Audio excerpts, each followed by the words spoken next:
Good morning વિદ્યાર્થી મિત્રો, તમારું હાર્દિક સ્વાગત છે આપણી યુટ્યુબ ચેનલ એમડી એકેડમીમાં. આજે આપણે વાત કરવાની છે 13 જાન્યુઆરી 2025ના મોસ્ટ ઇમ્પોર્ટન્ટ કરંટ અફેર વિશે. આ કરંટ અફેર ગુજરાતની બધી જ એક્ઝામ માટે મોસ્ટ ઇમ્પોર્ટન્ટ છે મિત્રો. તો તમે આપણી ચેનલને સબસ્ક્રાઈબ ના કરી હોય તો સબસ્ક્રાઈબ કરી લો, બાજુમાં આપેલા બેલ આઇકન ઉપર ક્લિક કરી લો, જેથી કરીને કરંટ અફેરના બધા જ વિડીયોની નોટિફિકેશન તમને મળી રહે. તો વધુ સમય ન બગાડતા શરૂઆત કરશું આજના કરંટ અફેરની. તો આજનો પહેલો ક્વેશ્ચન છે કે પ્રવાસી ભારતીય એક્સપ્રેસ પ્રવાસ લોકોને કયા જૂથને આપવામાં આવે છે? તો જે ભારતીય મૂળના વ્યક્તિઓ છે એને મિત્રો આ જે પ્રવાસી ભારતીય એક્સપ્રેસ છે મિત્રો એ આપવામાં આવે છે. તો જે પ્રવાસી ભારતીય એક્સપ્રેસ પ્રવાસ ભારતીય મૂળના વ્યક્તિઓને તેમના સાંસ્કૃતિક અને જે ધાર્મિક વારસા સાથે જોડાવાની પહેલના ભાગરૂપે ઓફર કરવામાં આવે છે. આ ટ્રેનનું નામ શું છે? તો આવનારી એક્ઝામ માટે આ ટ્રેનનું નામ મોસ્ટ ઇમ્પોર્ટન્ટ છે. તો ભારત ગૌરવ પ્રવાસી ભારતીય એક્સપ્રેસ. નામ શું છે? પ્રવાસી ભારતીય એક્સપ્રેસ. ઓકે મિત્રો, તો આવનારી એક્ઝામ માટે મોસ્ટ ઇમ્પોર્ટન્ટ નામ છે ટ્રેનનું ભારત ગૌરવ પ્રવાસી ભારતીય એક્સપ્રેસ.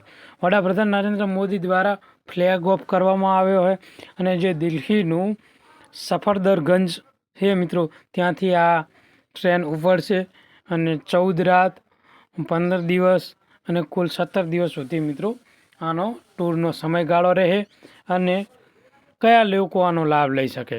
તો કે જે ભારતીય મૂળની વ્યક્તિઓ છે જે 45થી 65 વર્ષની વચ્ચે એ લોકો મિત્રો આ જે ટૂર છે એનો લાભ લઈ શકે છે મિત્રો. આગળ વાત કરીશું. તો આગળનો ક્વેશ્ચન છે કે જાન્યુઆરી 2025માં લેબનોનના જે નવા પ્રમુખ તરીકે કોણ ચૂંટાયા છે? તો જોસેફ ઓન જે લેબનોનના 2025માં મિત્રો નવા પ્રમુખ તરીકે ચૂંટાયા છે. આગળ વાત કરીશું. તો જે આ લેબનોનના નવા પ્રમુખ છે જનરલ જોસેફ ઓન એ ચૂંટાયા છે અને તેઓ જે મિશેલ ઓન છે તેનું સ્થાન લેવાના છે. અને જે આ મિશેલ ઓન છે એનો સમયગાળો મિત્રો ઓક્ટોબર 2022માં સમાપ્ત થયો હતો. 2 વર્ષથી આ પદ ખાલી હતું. હવે તેમની જગ્યાએ જે આ મિત્રો કહેવાય ને કે જોસેફ ઓનની નિમણૂક થઈ છે મિત્રો. તો મોસ્ટ ઇમ્પોર્ટન્ટ ક્વેશ્ચન છે આવનારી એક્ઝામ માટે. આગળનો ક્વેશ્ચન છે કે કયા રાજ્યએ જે ભારતીય સેના, પોલીસ અને જે અર્ધલશ્કરી દળો માટે ભરતી પૂર્વની તાલીમ આપવા માટે પાર્થ યોજનાની શરૂઆત કરી છે?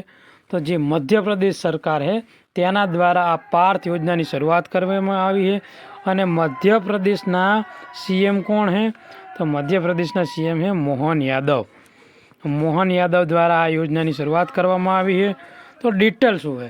તો કે જે ભારતીય સેના છે, પોલીસ છે અને અર્ધલશ્કરી દળો માટે યુવાનોને પૂર્વ ભારતીય તાલીમ આપવા માટે અને જે મધ્યપ્રદેશ સરકાર દ્વારા આ યોજનાની શરૂઆત કરવામાં આવી છે. તો ઉદ્દેશ શું છે? તો કે જે ભારતીય સેના, પોલીસ, પેરામિલિટરી માટે જે ભરતી પૂર્વે મિત્રો તાલીમ આપવાનો આનો ઉદ્દેશ છે. આ ઉપરાંત કે જે શારીરિક ક્ષમતામાં લેખિત કસોટીમાં મિત્રો જીકે, ગણિત અને અંગ્રેજી જેવા વિષયો ઉપર મિત્રો કોચિંગ આપવાનું છે. અને આ રહીને એ મહત્ત્વપૂર્ણ યોજના છે. અને આ જે યોજના છે ને એ મધ્યપ્રદેશ સરકાર પૂરતી જ છે મિત્રો. આગળ વાત કરીશું. તો કયા ડિજિટલ પ્લેટફોર્મે મહાકુંભ મેળા 2025ના જે પ્રતિભાગીઓ માટે વિશિષ્ટ વીમો ઓફર કરવા માટે ICICI બેંકે લેમ્બાર્ડ જનરલ ઇન્સ્યોરન્સ સાથે મિત્રો ભાગીદારી કરી છે? તો જે આ ફોનપે મિત્રો જે ICICIનું જે લેમ્બાર્ડ જનરલ ઇન્સ્યોરન્સ સાથે મિત્રો ભાગીદારી કરવામાં આવી છે મિત્રો. આગળનો ક્વેશ્ચન છે કે સ્વિગીની જે સ્નેક એપ છે મિત્રો એનું પ્રાથમિક કવચ શું છે? તો 15 મિનિટની અંદર તમને ડિલિવરી પ્રોવાઈડ કરવાનો આનો પ્રાથમિક ઉદ્દેશ છે મિત્રો. તો સ્વિગીએ મિત્રો સ્નેક એપ 15 મિનિટની અંદર ડિલિવરીનું વચન આપે છે, જે મિત્રો ઝડપથી ફૂડ ડિલિવરી સેવાઓ પર ઉદ્યોગના ધ્યાન સાથે સંરેખિત થાય છે અને આ એપ્લિકેશન તૃતીય પક્ષીય જે ખોરાક પ્રદાનદાતાઓ સાથે બ્લૂટોકિન અને જે ધ હોલ ટૂથ જેવી બ્રાન્ડ સાથે મિત્રો તેઓ સહયોગ કરવાના છે મિત્રો. તો આવનારી એક્ઝામ માટે મોસ્ટ ઇમ્પોર્ટન્ટ ક્વેશ્ચન હે મિત્રો, જે હેનલી પાસપોર્ટ ઇન્ડેક્સ 2025 है મિત્રો, એમાં ભારતનો કયો ક્રમાંક છે? તો 85મો ક્રમાંક છે અને 2024માં મિત્રો ભારતનો ક્રમાંક હતો 80. હવે મિત્રો 5 સ્થાન ભારત રહ્યું ને નીચે ખસી ગયું છે અને પહેલા નંબરે કોણ હે? સિંગાપોર હે. સિંગાપોર હે અને 2024માં પણ પ્રથમ ક્રમાંકે કોણ હતું? સિંગાપોર હતું. આગળનો ક્વેશ્ચન છે કે ટાટા મુંબઈ મેરેથોન 2025માં આંતરરાષ્ટ્રીય ઇવેન્ટમાં જે બ્રાન્ડ એમ્બેસેડર તરીકે કોની નિમણૂક કરવામાં આવી છે? તો સર મો ફરા હે મિત્રો, તેમને જે આ ટાટા મુંબઈ મેરેથોન 2025 માટે મિત્રો આંતરરાષ્ટ્રીય ઇવેન્ટ છે એમાં બ્રાન્ડ એમ્બેસેડર તરીકે તેમની નિયુક્તિ કરવામાં આવી છે અને આ ક્વેશ્ચન રહ્યો ને એ આવનારી એક્ઝામ માટે મોસ્ટ ઇમ્પોર્ટન્ટ છે મિત્રો. તો શું છે? તો પ્રખ્યાત અને બ્રિટિશ લાંબા અંતરના દોડવીર એવા સર મો ફરાને જે ટાટા મુંબઈ મેરેથોન 2025 માટે મિત્રો જે આંતરરાષ્ટ્રીય ઇવેન્ટના બ્રાન્ડ એમ્બેસેડર તરીકે તેમની નિયુક્તિ થઈ છે અને મિત્રો આ જે મિત્રો ઇવેન્ટ છે ટાટા મુંબઈ મેરેથોન મિત્રો એની 20મી આવૃત્તિ છે. કેટલામી આવૃત્તિ છે? 20મી. બ્રાન્ડ એમ્બેસેડર કોણ છે? સર મોહન ફરા 2025માં મિત્રો તેઓ છે. તેઓ મિત્રો 5000 મીટર, 10,000 મીટર એમ 2012 અને 26માં એમ 4 વખત તેઓ ઓલિમ્પિકમાં ગોલ્ડ મેડલ વિજેતા છે મિત્રો. તો મિત્રો આ બી ક્વેશ્ચન મોસ્ટ ઇમ્પોર્ટન્ટ છે. સમાન અને વન મની માટે નવા સ્થપાયેલા સલાહકાર બોર્ડના અધ્યક્ષ તરીકે કોની નિમણૂક કરવામાં આવી છે? તો જસ્ટિન BN કૃષ્ણની નિમણૂક કરવામાં આવી છે મિત્રો.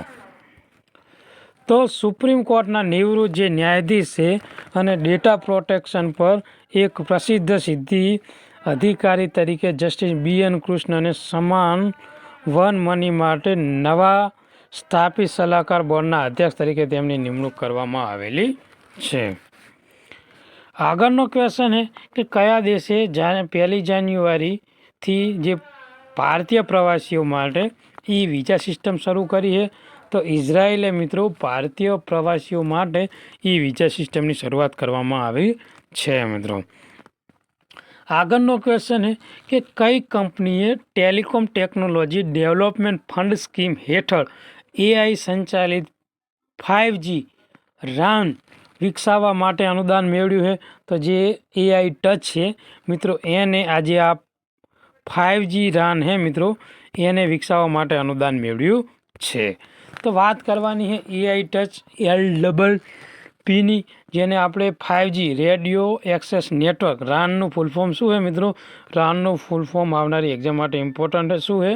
તો રેડિયો એક્સેસ નેટવર્કનું સોલ્યુશનની નવીનતા કરવા માટે development of telecom technology development fund scheme હેઠળ મિત્રો ભંડોળ પ્રાપ્ત થશે, જેના વિકાસમાં RAN ઇન્ટેલિજન્ટ કંટ્રોલ, પછી સર્વિસ મેનેજમેન્ટ ઓફ ઓર્કેસ્ટ્રેશન અને જે network data analysis fund module ઉપર મિત્રો ધ્યાન કેન્દ્રિત કરે છે મિત્રો.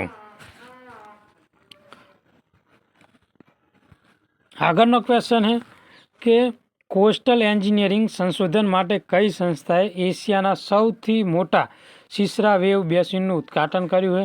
તો જે IIT મદ્રાસ છે મિત્રો એના દ્વારા એશિયાનું જે કહેવાય ને કે સૌથી મોટા સિસરા વેવનું ઉદ્ઘાટન કરવામાં આવ્યું છે. શું છે ડિટેલ? બંદરો, જળમાર્ગ અને જે કોસ્ટલ એન્જિનિયરિંગ સંશોધનને વધારવા માટે IIT મદ્રાસે તેના જે થાયુર કેમ્પસમાં મિત્રો, કયું કેમ્પસ? મદ્રાસમાં મિત્રો એનું થાયુર જે કેમ્પસ છે તેમાં એશિયાના મોટા સિસરા વેવ બેસિનનું ઉદ્ઘાટન કર્યું છે મિત્રો. આ ક્વેશ્ચન ને એ આવનારી એક્ઝામ માટે મોસ્ટ ઇમ્પોર્ટન્ટ છે. જે national technology centre for ports waterways and and coasters દ્વારા વિકસિત પછી સુવિધાઓના ઉદ્દેશ અદ્યતન તકનિકનો ઉકેલ સાથે જે શિપિંગ મંત્રાલયને ટેકો આપવાનું કામ કરે છે મિત્રો. આજના કરંટ અફેરનો લાસ્ટ ક્વેશ્ચન, કયા રાજ્યે વન ગુનાઓની જાણ માટે ગરુદાક્ષી ઓનલાઈન એફઆઈઆર સિસ્ટમ શરૂ કરી? તો કર્ણાટક દ્વારા મિત્રો આ એફઆઈઆર સિસ્ટમની શરૂઆત કરવામાં આવી છે, જેનું નામ છે ગરુદાક્ષી. તો કર્ણાટક મિત્રો વન અને વન્યજીવનો ગુનોનું સંચાલનમાં સુધારો લાવવા માટે આ ગરુદાક્ષી ઓનલાઈન એફઆઈઆર સિસ્ટમની શરૂઆત કરી છે, જે world life trust of India સાથે વિકસિત અને નવીન પ્રણાલી વન્યજીવ સંરક્ષણ કાયદા હેઠળ કેસમાં હેન્ડલિંગને સરળ બનાવે છે મિત્રો. તો આજનું આ મહત્ત્વપૂર્ણ કરંટ અફેર આપણે અહીંયા પૂરું કરીએ. આ વિડીયો તમને ગમ્યો હોય તો લાઈક કરો, સબસ્ક્રાઈબ કરો અને શેર કરો. થેન્ક યુ, ધન્યવાદ.